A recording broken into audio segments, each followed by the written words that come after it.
गा मा पा दा नी सा अम्मी ने सिखाया, नाद देना अब्बू ने बताया। सारे गा मा पा दा नी सा अम्मी ने सिखाया, नाद देना अब्बू ने बताया।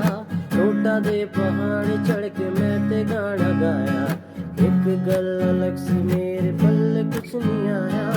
एक ट्यून अपनी पल्ले ओ बनाई, 500 दी मेरे कोल ले गया ताई।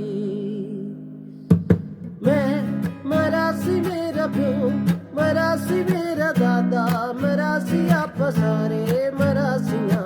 मैं मरा सी मेरा प्यो, मरा सी मेरा दादा, मरा सी आप सारे मरासियां।